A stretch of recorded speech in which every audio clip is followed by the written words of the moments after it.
Assalamualaikum warahmatullahi wabarakatuh. Balik lagi di channel saya Reha Aska.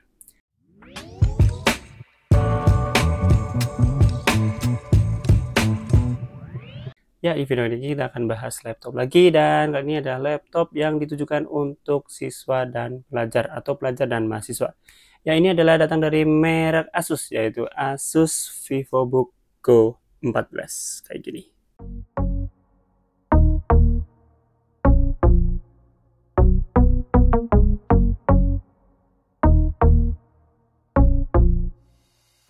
Ya, Asus VivoBook Go 14 ini merupakan laptop yang desainnya cukup stylish dan memang cocok untuk belajar dan mahasiswa.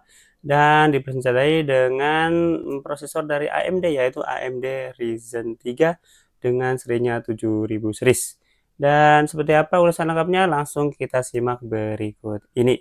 Oke, ulasan kita mulai dari tampilan fisiknya secara singkat.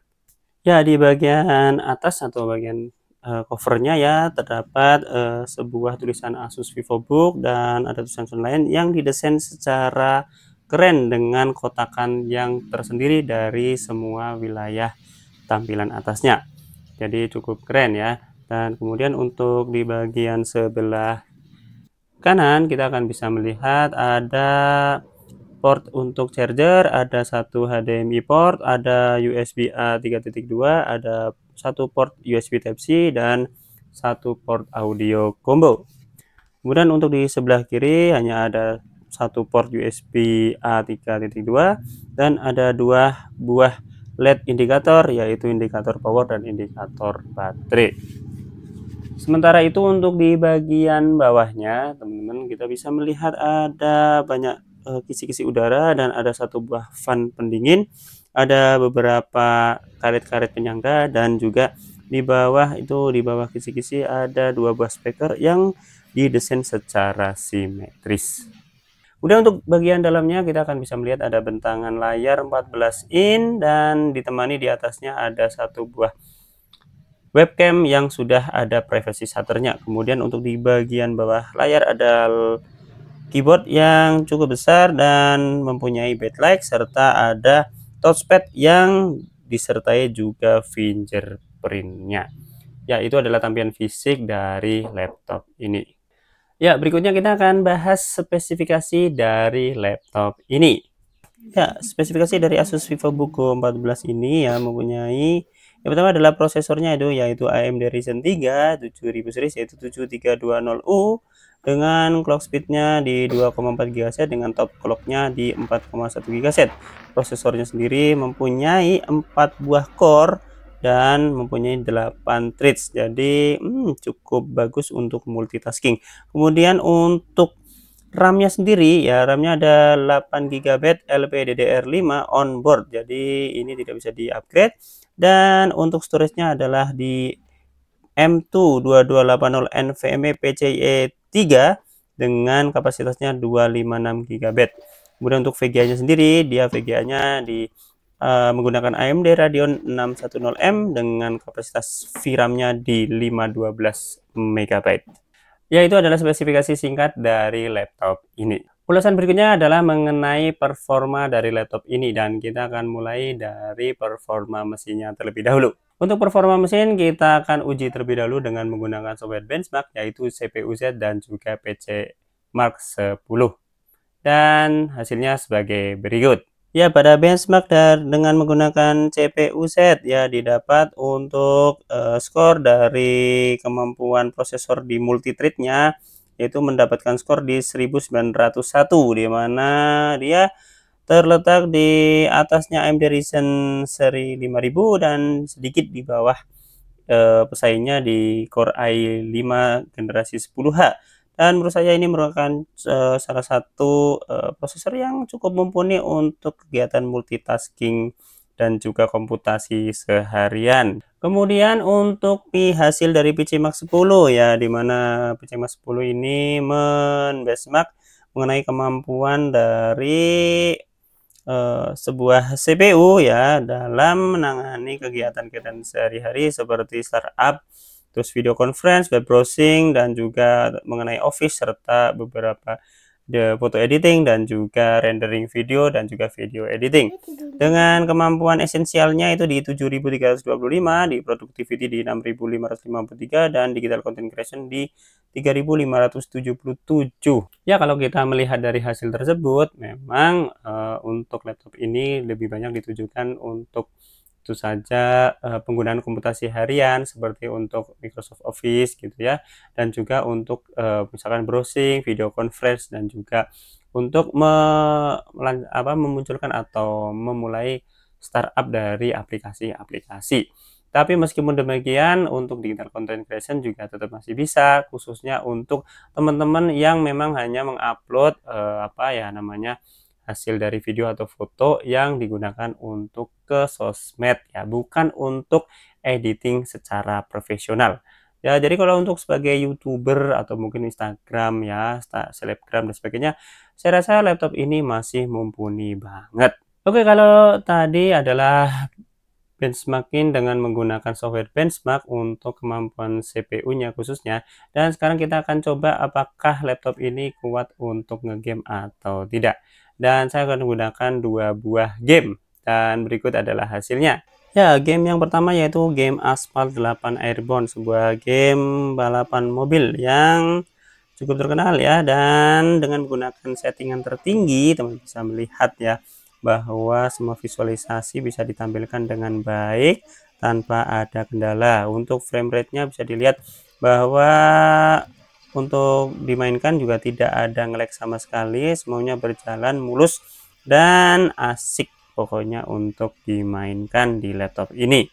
Kemudian untuk game berikutnya yaitu game Strike Zone, sebuah game tembak-tembakan multiplayer, juga sama ya, dengan settingan yang tertinggi, tidak ada kendala nge-lag sama sekali, semua bisa ditampilkan dengan baik, visualisasinya juga bisa nampil dengan baik sehingga bisa bermain game dengan lancar dan tanpa kendala juga. Ya, jadi dari 2 game tersebut bisa secara umum bisa simpulkan bahwa untuk AMD Radeon 610M ini bisa menjalankan game-game 3D yang dalam tanda kutip adalah ringan ya, bukan game-game berat seperti mungkin game-game yang saat ini muncul. Tapi khususnya untuk tim tembak-tembakan sepertinya untuk Valorant jelas tidak ada masalah, karena Valorant grafiknya juga tidak terlalu berat dan mungkin masih lebih berat game yang tadi Strike Zone itu. Dan intinya teman-teman kalau mau game ringan-ringan masih bisa banget dengan laptop ini. Ya, setelah kita ngomongin mengenai mesinnya ya, kita akan bahas di aspek yang lain.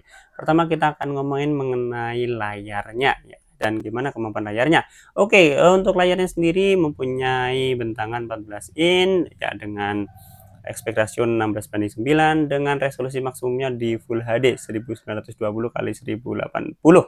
Untuk layar ini mempunyai jenisnya adalah TN ya, sehingga memang tidak sebaik LED ataupun layar-layar IPS yang jadi untuk pertama untuk view angle-nya jelas tidak seluas ya IPS ya tentu saja, dan untuk color gambutnya hanya di 56 sRGB. Jadi teman-teman jangan terlalu berharap banyak bahwa untuk layarnya ini akan menampilkan warna yang sangat vivid ya. Jadi menurut saya ya standar-standar aja.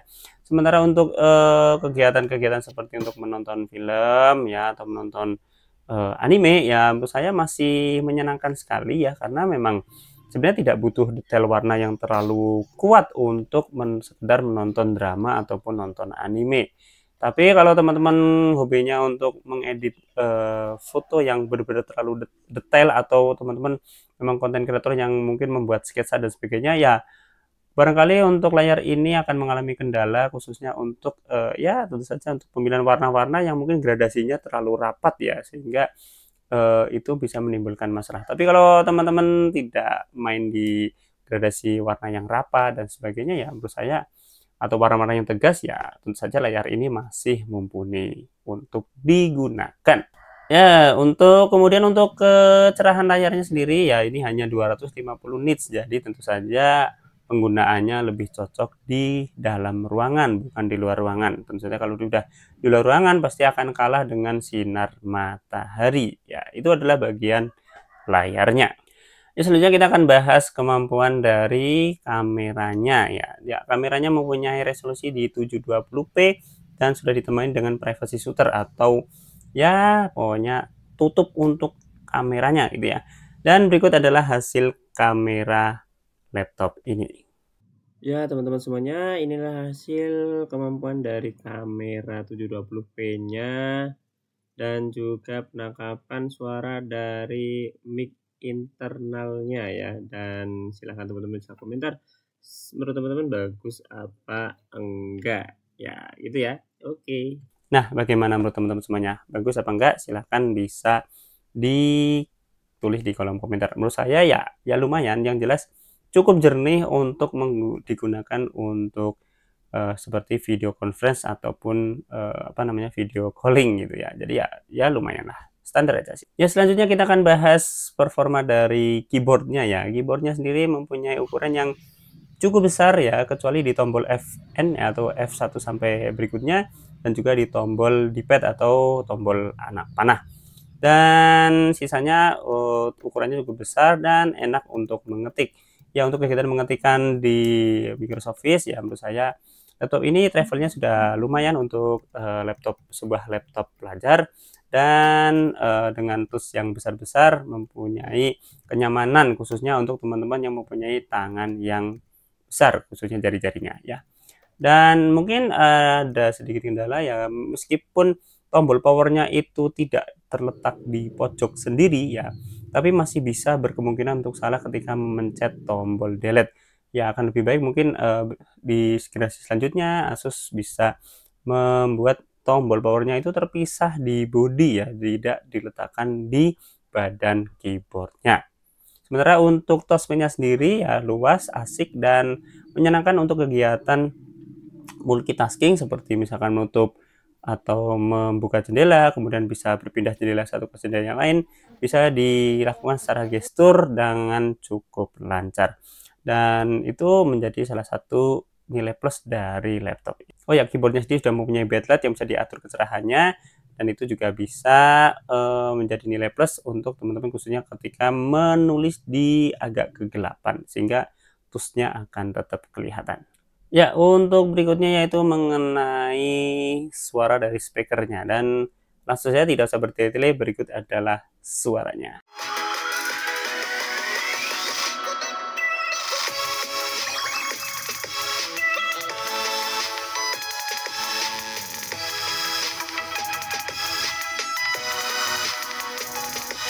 Nah, gimana? Menurut teman-teman oke nggak suaranya? Kalau menurut saya sih ya oke lah.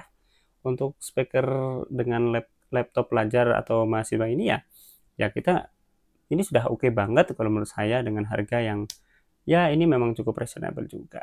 Dan mengenai untuk daya tahan dari laptop ini ya, di baterainya sendiri, untuk daya tahan baterainya itu bisa sampai 9 jam untuk nonton video, dan bisa sampai 11 jam untuk kegiatan mengetik atau office standar.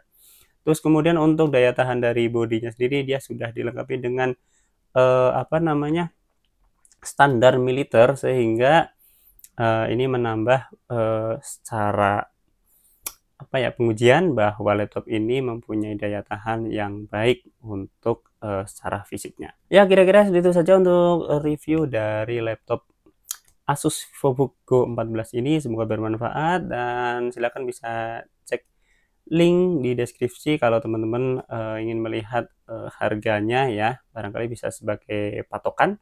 Dan tentu saja mungkin ada perbedaan di harga online store dengan offline store. Dan semoga ini bermanfaat ya, semoga bisa menjadi salah satu referensi untuk teman-teman yang saat ini sedang mencari sebuah laptop yang mungkin cukup terjangkau, tapi mempunyai kemampuan yang bisa diterima atau bisa teman-teman sesuaikan ya dengan yang menjadi keinginan teman-teman semuanya. Gitu saja ya, saya rasa kalau menurut saya pribadi laptop ini sudah sangat cocok untuk mahasiswa pada umumnya ya, untuk ngetik lancar, untuk browsing, untuk video conference juga lancar, atau misalnya untuk kuliah online lancar.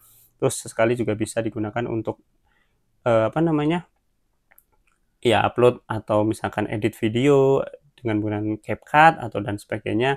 itu juga masih oke banget. Untuk bermain game-game ringan 3D, apalagi yang cuma 2D, itu juga lancar banget. Kira-kira itu saja ya, semoga bermanfaat. Terima kasih, jangan lupa untuk like video ini jika kalian suka, subscribe channel saya, belum berikut dengan tombol loncengnya.